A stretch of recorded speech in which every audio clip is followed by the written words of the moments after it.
6 tips to reduce your daily stress and anxiety.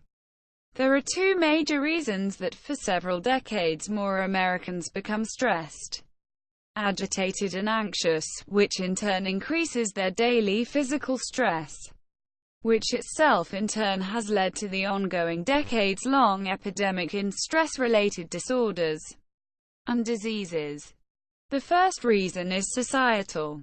As inequality rises, so do our fears about affording basic necessities, or if we're relatively well off, about losing social standing and financial security for ourselves or our children.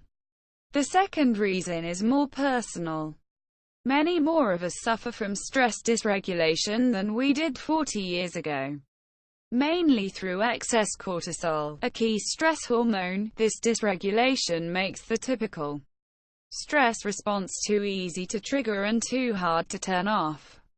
This leaves us feeling highly agitated, even with no reason, and without effective ways to self-regulate and get back to a calmer, more functional state. In recent years, though, we have gained a much better understanding of this stress epidemic, which, it should be noted, is significantly different from clinical anxiety disorders or related diagnoses that merit consultation with a physician. We can use the knowledge learned to help protect ourselves from many of its consequences. Here's how. Build social connections. Strong social networks, especially if they include some close confidants, help us regain our emotional balance and rein in our anxiety. The psychological benefits are well known, and social networks become even more important when ambient stress increases sharply.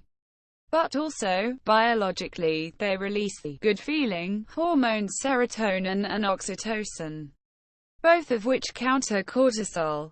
Social engagement itself also promotes the functioning of the prefrontal cortex, the part of the brain we use for regulating our emotions and making thoughtful decisions. Become mindful. We can also protect ourselves from the stress epidemic by exercising conscious mindfulness that allows us to focus on what is happening in the present moment, rather than indulging in past anger or remorse, or fear of the future. Practicing mindfulness on a regular basis improves the brain functions that enhance our ability to avoid excessive stress responses. This doesn't change the underlying stress physiology, but it allows us to interrupt the stress cycle by consciously controlling our reactions. This is not the same, though, as ignoring what is happening by burying our heads in the sand. Taking some time away from the relentless flow of societal stressor, now consistently present due to 24/7 exposure to social media and online news, can help. But disappearing from the scene altogether generates additional stress. People then lack information and become concerned about what they should be doing. Retake control. A perceived lack of control is among the most debilitating factors in terms of stress biology. In the extreme, learned helplessness leaves us shattered. We can look for opportunities to expand our sense of control, both at work and in daily life, through asserting ourselves and through seeking beneficial partnerships. There are limits, though. Perceiving that we have control where the reality is the opposite is short-lived, but even planning to exercise more control and taking initial steps to enact a plan can have beneficial effects. Stay physically active. Physical activity directly reduces excess cortisol, also known as the fight-or-flight hormone, since its job is to make more energy available in stressful situations, by using that energy. This works to dispel cortisol that may be lingering from problems at work or at home.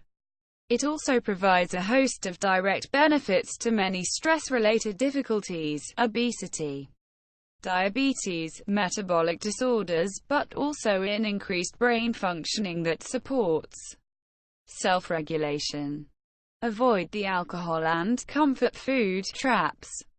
Certain choices we make may reduce stress temporarily, but then have long-term negative effects on health and well-being. Comfort foods, with high calories and fat, to counteract cortisol, but at the risk of increasing the chances of heart diseases and other disorders. In the same way, substances like alcohol and other drugs can briefly alleviate the feelings of being overstressed and agitated, but at a risk of becoming a go-to solution that can cause serious problems down the road. Forget magic bullets.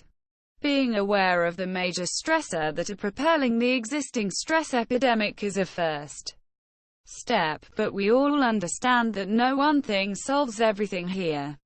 Making use of our social connections, practicing conscious mindfulness, taking back control where we can, and staying physically active are evidence-based pathways for dealing with stress. There are no shortcuts, but persistent efforts will pay off.